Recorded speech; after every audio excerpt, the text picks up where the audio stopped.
Hello, this is Tom Kyle, and it's Wednesday, the 6th of July, 2021. And basically the focus of this video is how LinkedIn's like the Facebook for work, yeah.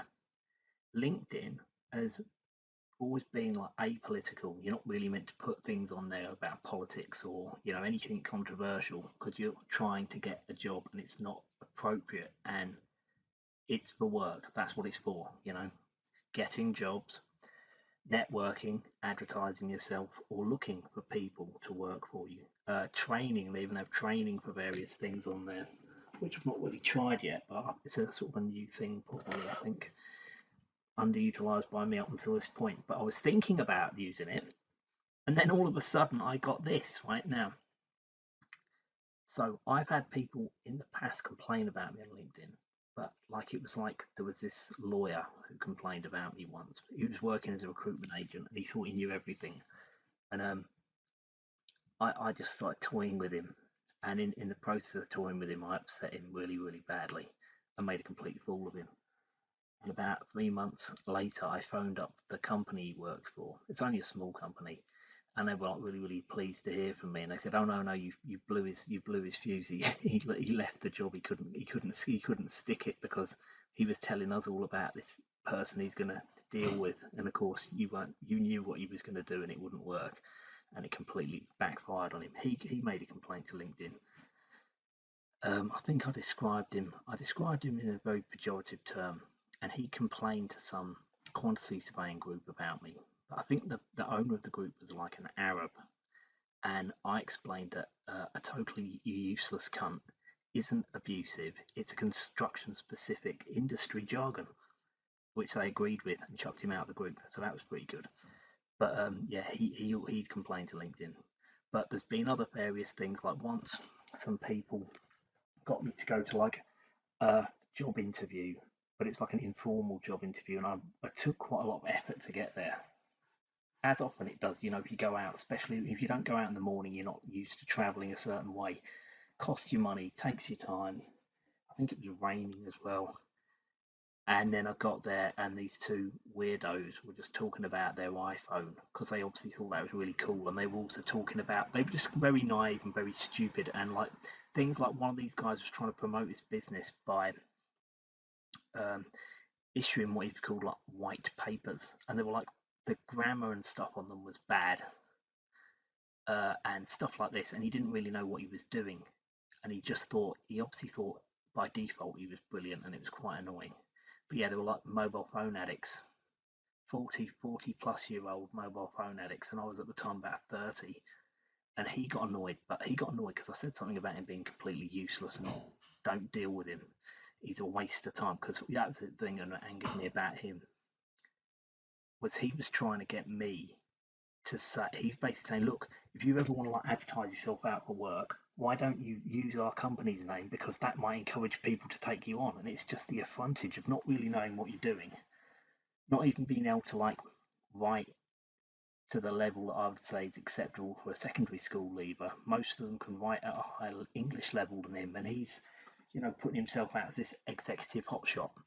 And then he's telling me that, yeah, I should just put their company name on applications for jobs, and then I could work through their company rather than independently. Absolutely outrageous.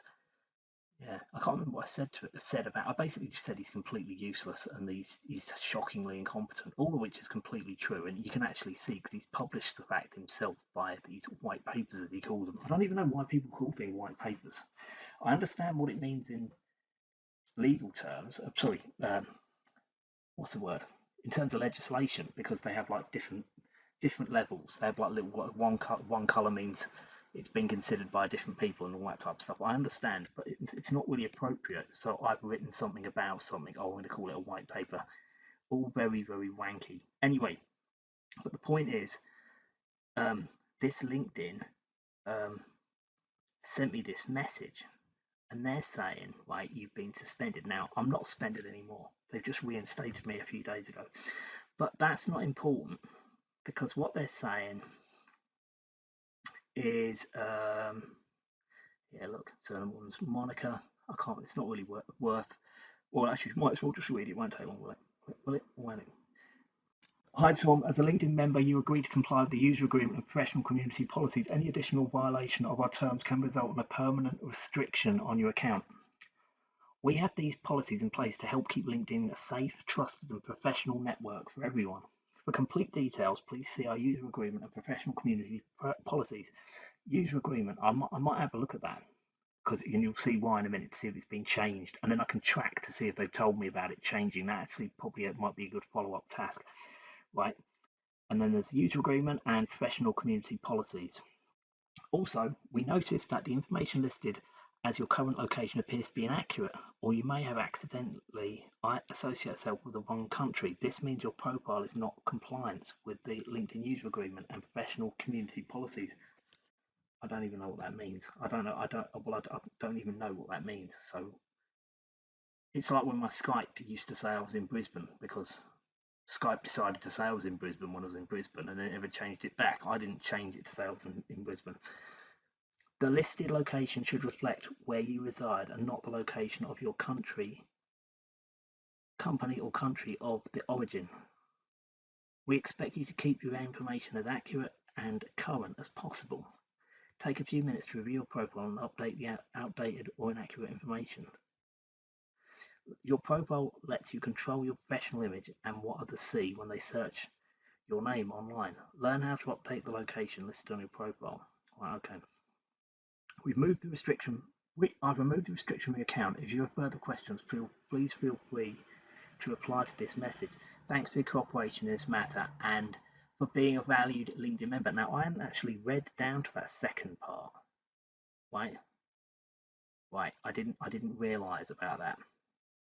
You know, about me being in the wrong place allegedly. I mean, they don't say where I am. Why? It's none of their fucking business.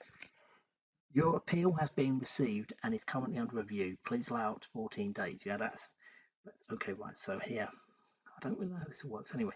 Dear Monica, thank you for taking the time to read my comments. Work only comments and thinking from now on with lots of rainbows, I promise. Yeah, because they started putting a load of rainbows on LinkedIn, on all the company, badges. To change them all into rainbow signs. Very disturbing. Anyone would think all these firms are all working to a shared agenda, like a Freemasonic conspiracy, of course, but that couldn't be possible, of course. Yeah, anyway, right. Hi, Tom. Your account was restricted due to the multiple violations of LinkedIn's user agreement and professional community policies against sharing content that contains misleading or inaccurate information. Okay, right, okay. So these are the posts, right? Every single one of them was in response to someone talking some rubbish about how coronavirus did this or coronavirus did that, or oh, thank God, but we're all alive. It's just a shame no one's got a job, that type of thing. Yeah, that kind of nonsense was the kind of nonsense I was seeing. Right, your account was restricted. Right, okay, so this is to Carrying Victor. It's one of, if not the main driver behind the COVID hoax. Now, whereas they were doing it en masse on old people in things like the Liverpool death pathways. Now, what I was talking about there was someone was saying something about euthanasia, right? And because because I don't know, it's just something I said on one of the pictures with little posts on there anyway. Like I can't remember what. Like the Liverpool death pathways, then phasing DNRs, that's do not resuscitate notices, on for newborns and more disabled people. Since the PSYOP's been running now, they're banning visitors to hospital, banning old people visits, arresting people from removing their elderly relatives from homes or trying to, and they're putting DNRs on all sorts of categories of patients. So many injuries they won't resuscitate. And if you're over 60, 65 or over, all sorts of categories of patients, so many injuries they won't resuscitate. And if you're 65 or over, so remember that the British pensionable age will be 75 if we ever live that long. They're rolling it all out now. Only I used the colloquialism of eugenics rather than dysgenics, which is what it is, but no one uses the right term anymore. And all the big eugenics supporting families names of old got away with it back then. with things like the Eugenics Society, now Planned Parenthood, etc. Okay, so that was to do with COVID-19, wasn't it? And there's not a single thing on there is inaccurate. I didn't say COVID-19 doesn't exist or anything. I didn't say anything, like really bad, really blasphemous. Anyway, Tim Clark, he's died, and they say he's died of something that's totally made up. Corona hoax relies on people double thinking that a virus can be identified without being isolated. It's not isolated, so it doesn't exist. This is a propaganda ruse to have my hashtag fun with the peasants. That's why he's smiling all the time. He's having a great laugh. I bet he was in intelligence when the Burma stuff got dug up. But when I heard the oxymoronical cause of death by something that's not been proven to exist, it all becomes clear. Good luck to him. Out with a bang. And he got away with it. That was about that old guy. I was out the country at the time. There was this old guy walking about the garden to raise money for COVID. Yeah, absolutely fucking ridiculous. Anyway, and then he died of it. Allegedly. Whatever. Completely ridiculous. Yeah, I'm sure he would have been an intelligence officer, but I wasn't around the country. I didn't know anything about it. I just saw one story about it, and everyone was telling me, oh, he's been on the telly all the time. Allegedly, only it's not alleged as it's not been isolated, so technically it's not even a thing yet. So why not get down to the nearest Catholic church and buy some indulgences?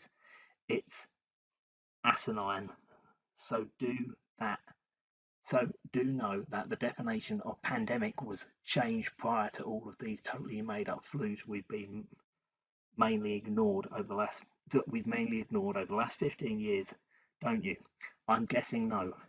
But in a couple of decades, when it's widely recognised as a scam, this comment of yours will still be here. But no doubt you'll have forgotten that and say that you knew all along, as most people will.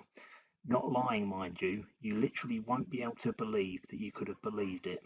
The best thing about knowing nothing about anything is that you don't have to worry about falling prey to the hole in the ozone layer or dying of AIDS now, as they're not telling you to be worried about it.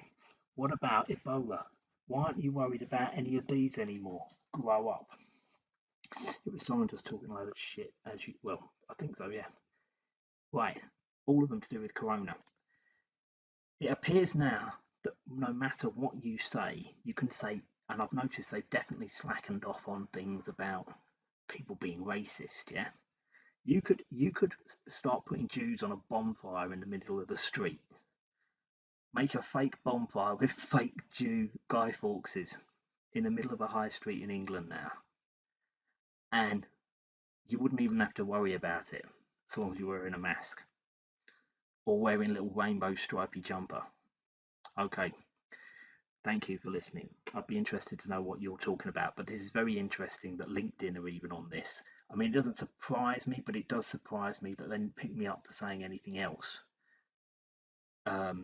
And they did pick me up on this, and I haven't been picked up for anything for years. Okay, right, so it's Tom Cahill, and it's almost dinner time on the 6th of July 2021. Thanks very much. Bye bye.